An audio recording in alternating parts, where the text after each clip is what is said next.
À San Lorenzo, en Équateur, nous rencontrons Sandra, une jeune femme de 18 ans qui vient de terminer ses études et qui est sans emploi. Elle vend des fleurs en papier dans les rues de San Lorenzo et vit avec ses parents, Joao et Celia. La famille semble l'apprécier, mais elle est surprotectrice et ne la laisse jamais seule, même pas pour parler à des voisins ou à des amis. Bien qu'elle déteste cette surprotection, Sandra respecte et aime beaucoup ses parents et est une bonne fille. Un jour, lassée de cette surprotection et désireuse de découvrir de nouvelles choses et de nouveaux endroits, Sandra a rencontré Abel, un homme d'une trentaine d'années beaucoup plus âgé qu'elle. Malgré la grande différence d'âge, Abel a eu le coup de foudre pour Sandra lorsqu'il l'a sauvée d'un incendie dans un hangar. Sandra était allée chercher du papier dans la remise et, mystérieusement, un incendie s'était déclaré, la laissant piégée dans la remise. La communauté a appelé les pompiers, qui ont réussi à éteindre les flammes. Lorsqu'Abel s'est rendu compte qu'il y avait quelqu'un à l'intérieur, il a secouru Sandra, qui s'était évanouie à cause de la fumée toxique. À l'hôpital, les parents de Sandra sont allés prendre des nouvelles de leur fille et, après s'être remis de cet événement traumatisant, Sandra a rencontré son sauveur. Ils ont immédiatement échangé un regard et ont tous deux ressenti quelque chose de fort. Les parents de Sandra ont été très reconnaissants envers Abel, mais après la sortie de Sandra, ils ont dit au revoir aux pompiers et sont rentrés chez eux. Cependant, Abel a gardé l'image de Sandra dans son esprit pour toujours. Une fois rentrés chez eux, Joao et Celia sont devenus encore plus protecteurs à l'égard de leur fille et il leur a fallu beaucoup de temps pour lui rendre sa liberté. Un jour, alors qu'Abel circulait en voiture, il a vu Sandra vendre des fleurs dans la rue et a été heureux de la revoir. Le garçon s'est ému en lui parlant. Sandra était également heureuse de voir son sauveur et ils décidèrent d'entretenir une amitié secrète. Sandra devait tout faire en secret parce que ses parents lui interdisaient de sortir avec quelqu'un et voulaient lui choisir un mari. Sandra trouvait injuste que ses parents choisissent quelque chose pour elle et elle voulait quelqu'un par amour et non par obligation. Les rencontres secrètes ont lieu et, après un an de relations cachées, le couple est très proche, bien qu'Abel n'ait jamais présenté Sandra à sa famille, ce qui la rend méfiante. Abel était un homme d'une trentaine d'années, à la carrure athlétique et au corps musclé, qui exerçait son métier de pompier avec dévouement. Pour une raison inconnue, il ne révélait pas sa vie privée à Sandra. Un jour, lors d'un rendez-vous, Abel lui a demandé. « Mon amour, je veux juste savoir par curiosité, combien de petits amis as-tu eu dans ta vie? Sois honnête avec moi. » Sandra, gênée et émue, répond. « Abel, tu es le premier et le seul homme de ma vie. Je n'ai jamais eu personne avant, c'est une longue histoire. » Sandra lui explique qu'elle n'est jamais sortie avec quelqu'un et que ses parents la protègent trop, allant jusqu'à menacer de tuer tout garçon qui ne leur plairait pas. Abel, ému, a dit. « Mon Dieu, ma chérie, j'ai vu que tes parents sont très stricts, mais ne t'inquiète pas, ma chérie. Je t'aime vraiment et j'ai vraiment envie de toi. » Le couple continue à se fréquenter. Une nuit qu'ils passèrent ensemble dans un hôtel, ils ne purent contenir leurs sentiments et se donnèrent corps et âme l'un à l'autre.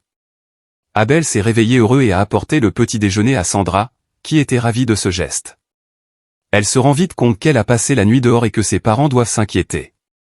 Elle se prépare rapidement et, avec l'aide d'Abel, rentre chez elle. À son arrivée, ses parents sont furieux. Jean, les sourcils froncés, leur demande « Où étais-tu, petite sotte ? Où étais-tu, petite sotte ? Tu sais très bien qu'il ne faut pas sortir de la maison. » Celia rétorque à son tour « Ma fille, tu sais que tu ne dois pas rester dehors.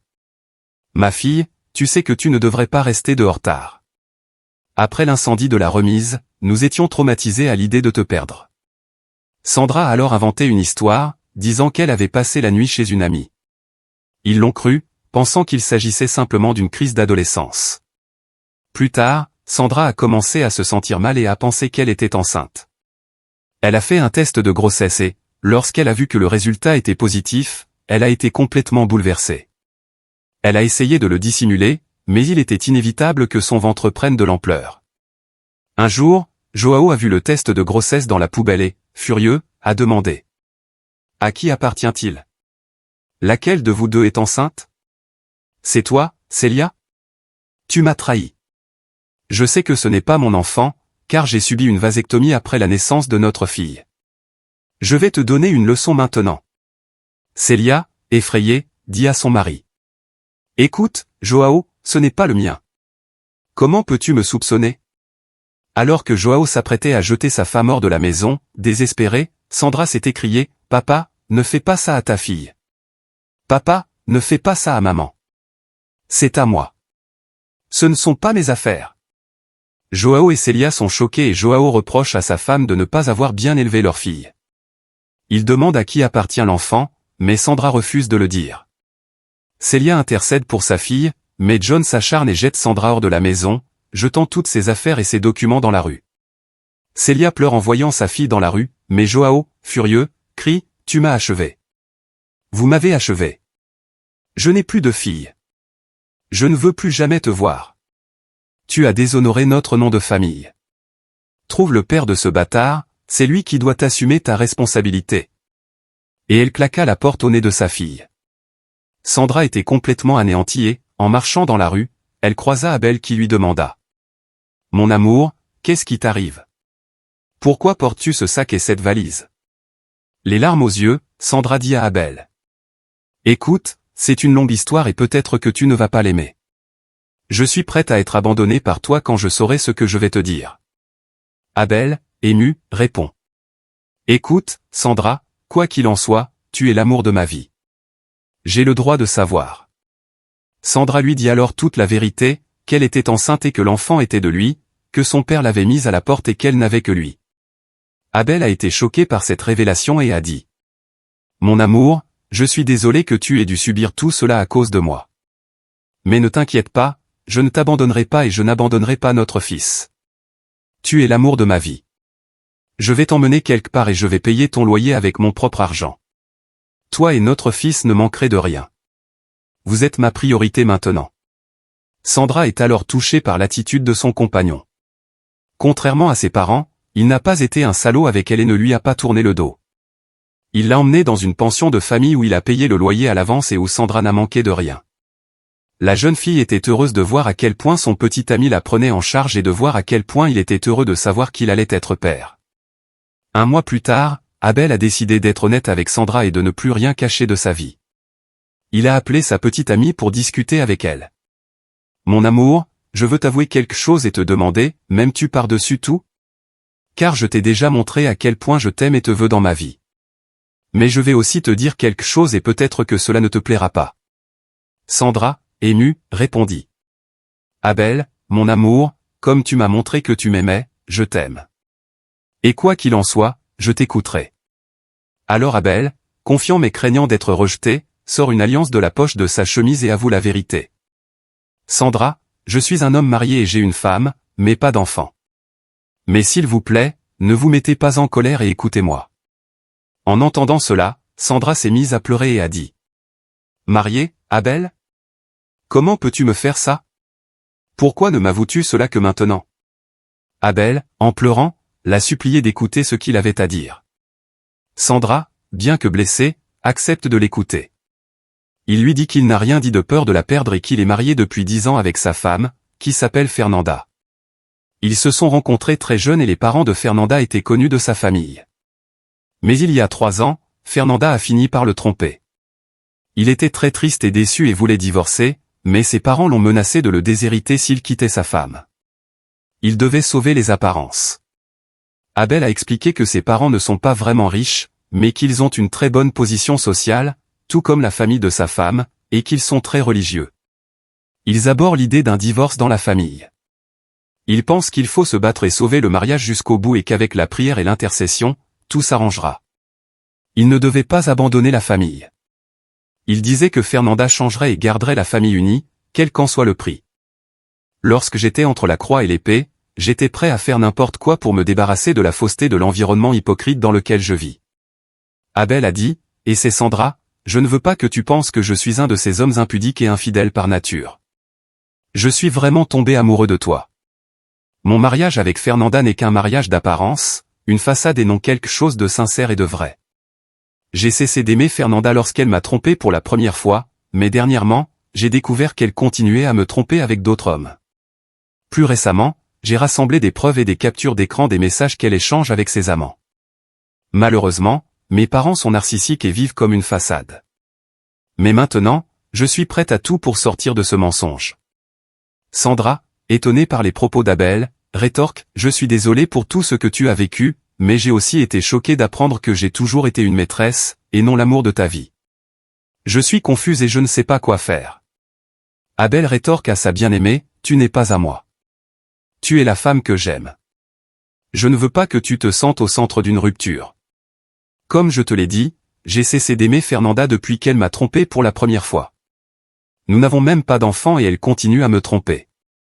Aujourd'hui encore, ma mère a découvert il y a quelque temps que mon père l'avait trompée avec une secrétaire qui travaillait avec lui dans l'entreprise. Lorsqu'elle a découvert l'infidélité, au lieu de se séparer de lui et d'aller de l'avant, mon imbécile de mère lui a pardonné et est restée avec lui, disant qu'elle ne s'était pas mariée pour se séparer. Mon père a licencié sa secrétaire qui était sa maîtresse pour faire plaisir à ma mère, mais j'ai décidé que je ne voulais pas cela pour moi. Et je ne veux pas de cela dans ma vie. Je veux que tu saches que ce que je ressens pour toi est un véritable amour, pas une aventure. Ils ont continué à se parler et à être honnêtes l'un envers l'autre, sans rien cacher. Sandra a été complètement choquée par l'histoire d'Abel et s'est sentie très triste pour lui. Sandra a dit à Abel, « Mon amour, nous n'avons malheureusement pas eu de chance. Nous sommes nés dans des familles bizarres, des familles que nous n'avons pas choisies, on nous les a données et nous n'avons pas eu le choix. Tout cela pour sauver les apparences ne mène à rien, seulement à la ruine. » Abel ajouta à ce que Sandra avait dit, « C'est vrai, mon amour. Notre enfant ne va pas tarder à naître et, pour ta sécurité, tu vas rester dans cette pension pour éviter que la folle de Fernanda ne tente quoi que ce soit contre toi ou mes parents. Et maintenant, avec ce bébé dans ton ventre, qui est mon fils, je vais me séparer de Fernanda et sortir de ce mariage d'apparence. Je me moque de ce que disent mes parents ou ma femme infidèle. Je veux être transparent et ne pas vivre une façade. Je veux être heureux pour de vrai. » Ainsi, après avoir réglé leurs différends et constaté sa sincérité, Sandra accorde à Abel un nouveau vote de confiance. Ce qu'il dit est vrai. Il ne mentait pas, Fernanda était une femme infidèle qui ne respectait pas son mari. Elle jouait un jeu manipulateur, profitant de la manipulation religieuse de la famille. Abel continua à rassembler des preuves contre Fernanda. Il allait divorcer de sa femme infidèle parce que Sandra avait donné un nouveau sens à sa vie. Abel protégeait Sandra et, pour sa sécurité, lui demandait de ne pas recevoir de visite. Sandra accepte la demande de son amant, car elle voit qu'il le fait pour son bien. Mais bientôt, cela ne passera pas inaperçu. Un jour, Fernanda, l'épouse infidèle, confronte Abel et lui dit, « Où étais-tu jusqu'à cette heure-ci, Abel? Et pourquoi rentres-tu tard ?» Abel, avec tout son courage, rétorque, « Écoute, Fernanda. J'étais dans le corps, j'aidais les gens. Tu sais que je suis pompier, et tu ne devrais même pas chercher à savoir ce que je fais. Depuis que tu m'as mis une paire de cornes sur la tête il y a 3 ans, je ne te fais plus confiance et je ne te dois même plus rien. Notre mariage n'est qu'une façade, et si je suis avec toi, c'est pour mes parents, qui te considèrent comme leur belle-fille en or. Tu aurais dû épouser mon frère Eduardo, qui est leur enfant chéri, et non moi. » Fernanda, très vexée, rétorque, « Tu n'as toujours pas compris, mon amour. Tes parents sont des amis de mes parents et ils savent que nous avons une bonne relation. Je n'ai pas épousé Eduardo parce que c'est toi que j'ai choisi, pas lui. » Ils ont parlé pendant un long moment. Abel se fichait éperdument de Fernanda. Il s'est avéré que les parents d'Abel avaient aussi un autre fils, le frère aîné d'Abel, Eduardo, qui était un chirurgien renommé. Ils l'ont toujours considéré comme l'enfant en or et ont toujours fait l'éloge du médecin de famille. Abel, quant à lui, a choisi d'être pompier, ce qui les a déçus. Ils ne voyaient pas d'un bon œil la profession de leur fils. Il y a toujours eu une querelle entre Abel et Eduardo, encouragée par ses parents, qui a fait qu'Abel s'est senti exclu de la famille et considéré comme le mouton noir de la maison. C'est pourquoi Abel a gardé secrète sa relation avec Sandra, car ses parents pouvaient nuire à la jeune fille ou à leur fils à certains moments. Eduardo se moque d'Abel en disant qu'il est l'enfant chéri de la famille et qu'Abel est la déception. Mais Abel n'en pouvait plus et décida qu'il allait bientôt quitter cet endroit. Il allait partir, quitter ce nid de vautours, comme il le disait. Déjà en secret, la relation d'Abel et de Sandra se déroulait à merveille. Abel caressait avec bonheur le ventre de sa compagne. Dans ce moment de fête, Abel dit à Sandra, « Écoute, ma chérie. Dès que le bébé sera né, je demanderai le divorce à Fernanda, quitte à repasser par les concepts déformés de ma famille de façade, qui deviennent déjà insupportables. Et quand j'aurai obtenu le divorce, je t'épouserai. Je vais demander une mutation de mon entreprise dans une autre ville, car je sais que mes parents seront furieux et qu'ils couperont les ponts avec moi pour m'être séparé de Fernanda. Accepterais-tu de m'accompagner dans une autre ville? Sandra, très émue, répondit. Mon amour, je suis très excitée par l'invitation, mais que se passera-t-il si mes parents me poursuivent? Il me manque tellement, j'aimerais qu'ils soient là. Abel, réconfortant Sandra, dit à sa bien-aimée. Tes parents t'ont jeté hors de la maison, surtout ton père. As-tu oublié les vilaines choses que ton père a dites? Bien sûr, je ne suis pas un professeur de morale et je ne suis pas un saint, puisque j'ai été infidèle et que ma femme m'a été infidèle. Mais c'était la première fois et ce sera la seule fois que je serai infidèle, et que Dieu me frappe si je commets une infidélité avec toi. Mais je veux briser ce cycle. Je ne veux pas d'une vie de façade, je veux quelque chose d'authentique et de vrai. Déménageons dans une autre ville et repartons à zéro. Je me fiche de ce que disent mes parents, comme je te l'ai dit. Ne te sens pas coupable de penser que c'est à cause de toi que mon mariage s'est terminé. Je vais bientôt me séparer de Fern, oublie ta famille et allons de l'avant. S'ils viennent te chercher un jour, nous les accueillerons, mais sinon, patience. Sandra rétorque gentiment. Abel, tu as raison, mon amour. Je vais passer à autre chose et je veux te montrer quelque chose que je sais que tu n'aimeras peut-être pas. J'allais acheter quelque chose à manger et je suis tombé sur Fernanda. Ce n'est pas un secret de savoir qui est ta femme, regarde. Sandra a montré à Abel des photos de Fernanda avec un homme dans un carré, se serrant dans les bras et s'embrassant. Malgré les bonnes intentions de Sandra, Abel a dit. Mon amour, je ne suis même plus impressionné par ce que Fernanda fait de sa vie. Bientôt, quand notre fils sera né et que tu auras récupéré de ta détention, je serai débarrassé d'elle. Je rassemble beaucoup d'argent de mon salaire de pompier pour que nous puissions partir d'ici et commencer notre vie ailleurs, avec notre bébé. Ces photos seront un bon complément à l'infidélité de Fernanda, un de plus pour le compte de cette femme. Le couple est resté ensemble, parlant de leur vie et faisant des projets pour élever leur bébé. Les choses se sont déroulées normalement. Fernanda, les parents d'Abel et son frère sont devenus de plus en plus méfiants à l'égard des séjours nocturnes supposés d'Abel, qui rentraient presque à l'aube. Abel s'est rendu compte de la méfiance de sa famille et, afin de protéger l'intégrité de Sandra et de leur futur bébé, il a commencé à parler à Sandra en échangeant des messages. Mais le jour où Sandra devait donner naissance à son fils, Abel ne s'est pas enfui et est resté aux côtés de Sandra. Pendant cette période et même pendant l'accouchement, avec beaucoup de difficultés, Sandra a donné naissance à un petit garçon qu'elle a appelé Abel Junior en l'honneur de son père. Abel était heureux de la naissance de son fils. Le médecin est arrivé avec les résultats du test ADN du bébé et a déclaré que la paternité était positive à 100%. À ce moment-là, Sandra, très perplexe, a demandé, « Mon amour, pourquoi un test ADN est-il nécessaire ?» C'est étrange. Abel dit à sa bien-aimée, « Ce n'est pas pour te rendre méfiante, mon amour. C'est pour contrer mes parents, mon frère et Fernanda, au cas où ils essaieraient de me tromper avec des mensonges et de dire que l'enfant n'est pas de moi. Malheureusement, ma famille est petite et pour qu'ils ne me voient pas comme un idiot, je dois être plus intelligent qu'eux. Ils ne peuvent donc pas inventer des mensonges en disant que tu m'as trompé, que l'enfant est celui d'un autre homme et d'autres choses de ce genre. J'ai fait tout cela en pensant à notre bébé et à toi. Ne vois pas cela comme de la méfiance, mais comme une arme contre ma famille. Mes parents, en particulier, pourraient faire de notre vie un enfer, et je veux m'y préparer. Désormais, toi et mon fils Abel Junior êtes ma priorité, et aussi, pour éviter à notre fils d'être traité de bâtard par mes parents et mon frère, je veux protéger mon fils et toi avant tout. J'ai confiance en toi, Sandra, je n'ai pas confiance en ma famille. Sandra comprend les raisons d'Abel et se rend compte qu'il vaut mieux avoir une carte dans sa manche que de se fier uniquement à son esthétique. Abel et Sandra ont passé du temps à profiter de leur fils bien-aimé et, après que Sandra se soit remise de son repos, Abel est finalement rentré à la maison. Fernanda, intriguée, lui demanda où il était encore allé jusque tard dans la nuit. Abel dit à Fernanda de signer des papiers sur la table et lui dit, « Signe ça maintenant, Fernanda, et finissons une fois pour toutes. Je veux divorcer. » À ce moment-là, Fernanda s'est exclamée, stupéfaite, « Qu'est-ce que tu dis, Abel? Es-tu devenu fou? Tu vas gâcher 10 ans de mariage pour rien? Nous sommes un couple et nous devons rester ensemble jusqu'à la fin, jusqu'à ce que la mort nous sépare. Tu sais ce que tes parents en penseront. » Sarcastique, Abel rétorque, « Chère Fernanda, tu veux dire 7 ans de mariage heureux et 3 ans à vivre sur une façade et une apparence à cause d'un caprice religieux de mon père et de ma mère qui favorise mon frère. Je sais que tu n'as jamais changé et que tu me trompes toujours. J'ai joué l'idiote pendant tout ce temps, et maintenant je peux enfin m'en libérer. Signe les papiers du divorce et laisse-moi tranquille. Stupéfaite, Fernanda a dit à Abel qu'il était hors de question que ses parents te laissent briser notre mariage de la sorte. Tu te trompes si tu crois que je vais te donner le divorce.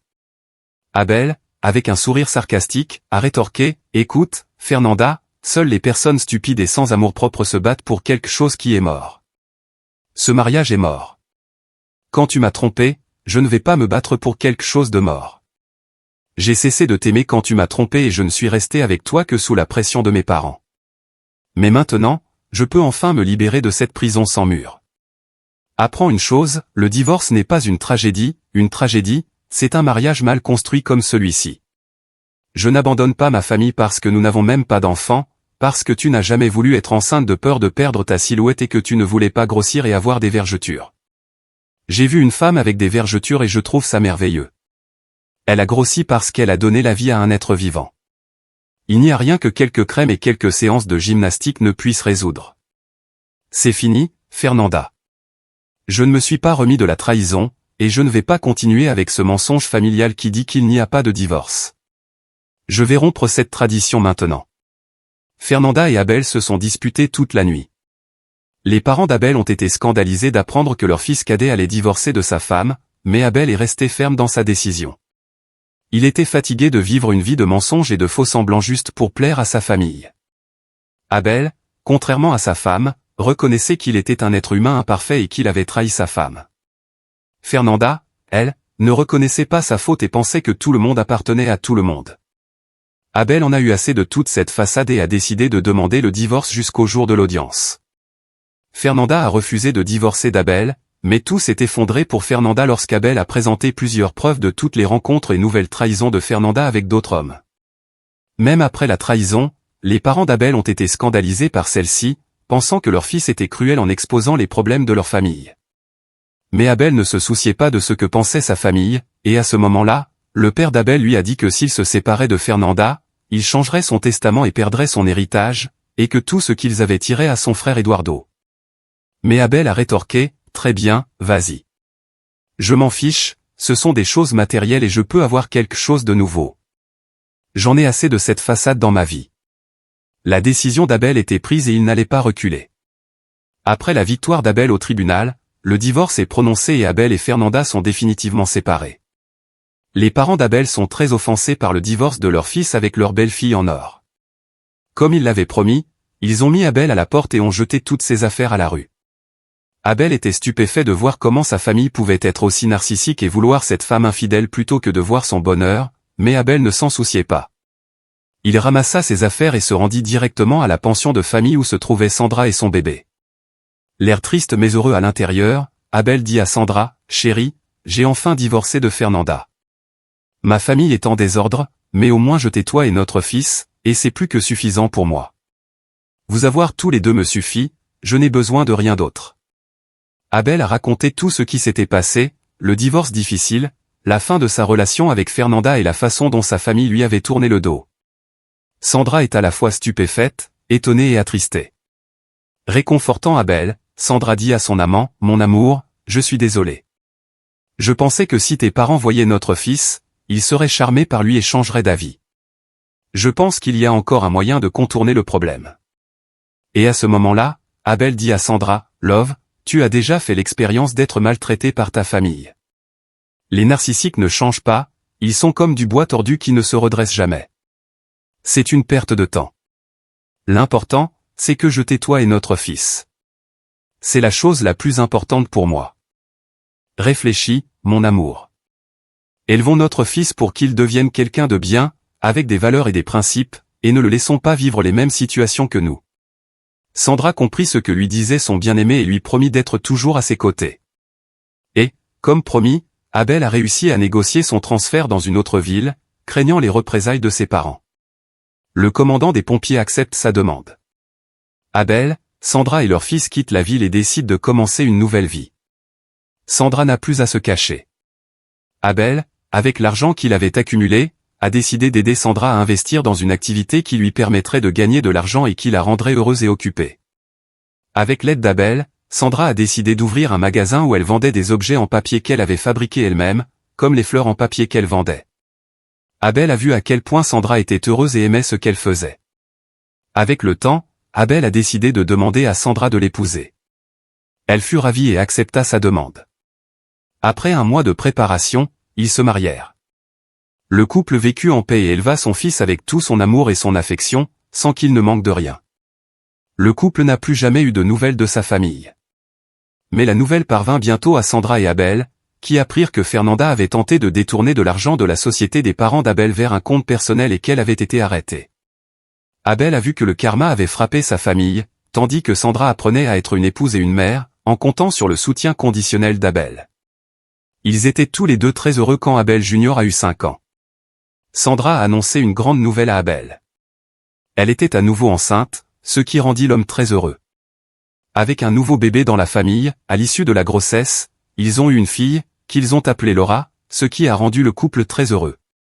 Cette famille décida d'aller de l'avant avec ses enfants et essaya d'oublier les blessures du passé et les dommages que leur famille leur avait causés. Pour Abel, il valait mieux que ses enfants ne soient pas en contact avec leurs grands-parents maternels et paternels, pour le bien des enfants, de lui-même et de sa femme Sandra, et pour ne pas laisser le passé perturber leur vie. Ils étaient heureux, très heureux. Cette histoire nous rappelle avec force que l'amour et la vérité, même face à de grands obstacles, peuvent transformer des vies.